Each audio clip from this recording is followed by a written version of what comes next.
Hi there, it's Dave, the host and founder of the Upskill podcast.com. I hope you're doing really well today, and I just have a few minutes to make this very short video for you, since I know that many of you as individuals, you're going through a huge transition period in your life, in your career, and in your professional development, as well as some business owners that I know that I've been speaking to that are managing companies and running companies. They're also in a huge period of transition. In this video, I'm going to be reflecting on Maslow's hierarchy of needs. I hope you enjoy this video. Let's dive in and get started. So I'm sure you're all aware of Maslow's hierarchy of needs. The first level is all about the physiological needs of humans, right?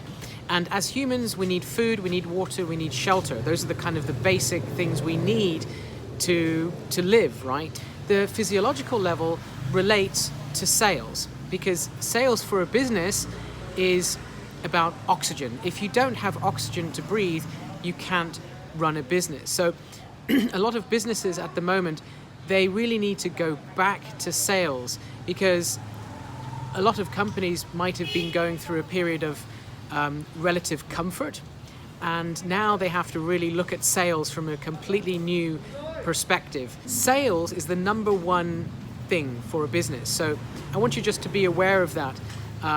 Just as you need food and water, you need to be aware that a business needs sales as an oxygen to keep their business running. Now, the second level in Maslow's hierarchy of needs is about safety needs. Now, we all need safety. We need personal security. We need to have some type of stability in our lives so that we can have so much time that we know that we have, a couple of weeks, a couple of months, a couple of years, that we know that we're going to be safe. Now, businesses also require safety, right? So when we think about safety needs, not from an individual point of view, but from a business point of view, we're not talking about sales anymore.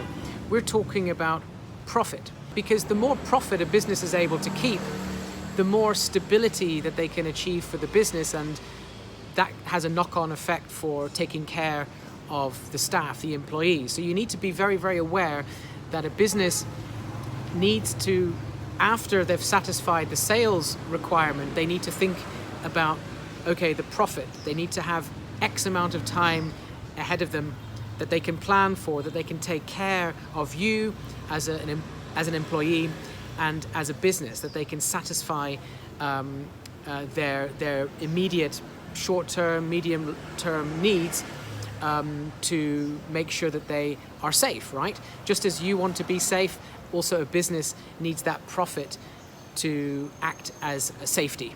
Moving on to the third level of Maslow's needs is all about love and belonging.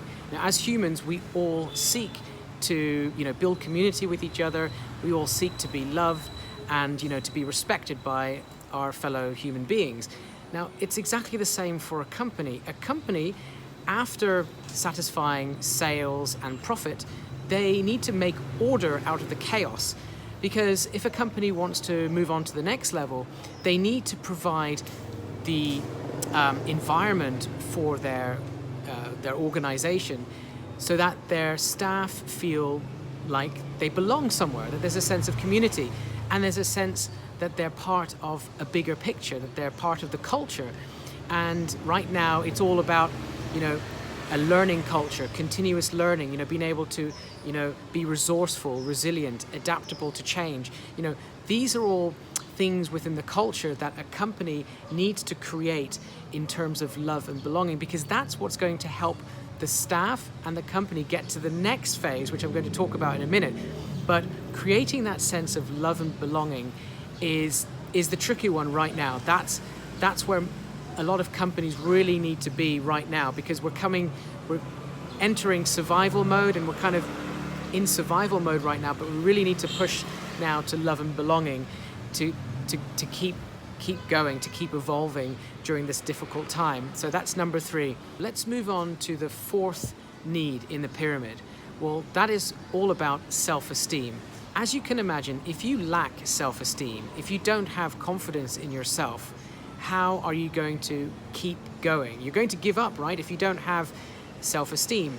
So for a business, after they've achieved the first three levels in the pyramid, which is about sales, profit, and order, what they are now looking to achieve, they're looking to achieve impact, real impact and change.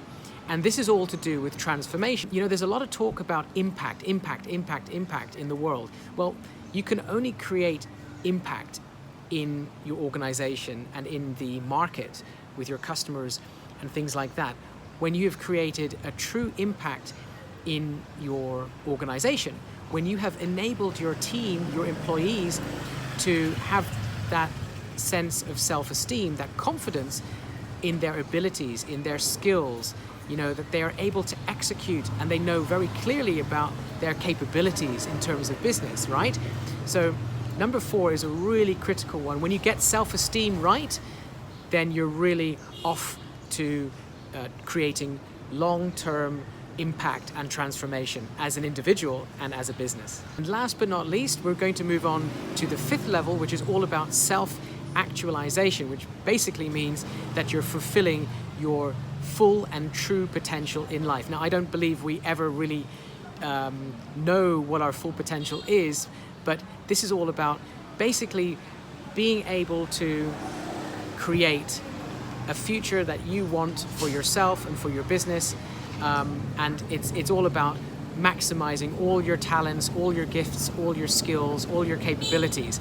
And I think it's a really, really interesting one. Once a business has fulfilled all the other 4 levels that I've talked about, you know, the previous level was all about providing the organization with that self-esteem, with that confidence, that belief, instilling that belief in the workforce, right? Recognizing, you know, people for their work, you know, offering a certain level of status and reward, you know, for, you know, fantastic work within the organization. And once an organization has achieved those levels, they can really start thinking in terms of, you know, 5, 10, 20 years ahead, which is all about creating a permanent business model. So let's go back to full potential. Reaching, you know, the top level is self-actualization. Now, this is a long process, right? This doesn't happen overnight. This takes, you know, years. So you've got to think in terms of years when you're looking at a business, and for yourself, you've got to think in terms of years and decades as well, because it does take time. So that's it from me. I hope this video was helpful, and I wish you all the very best on your personal journeys going through these different levels, and also in your businesses going through these different levels as well. And I hope it's something interesting to reflect on these days, and I hope that you can focus on the right things at the right moment and fix the right thing at the right moment for yourself and also for your business, and in supporting your employees to help them grow and to protect them during this time, and to provide them with that safety and security and those learning opportunities that they so desperately need right now. So have a fantastic day, and hope to see you soon. Subscribe to the upskillpodcast.com, click the link somewhere here, and have a very good day. And always, always remember to upskill.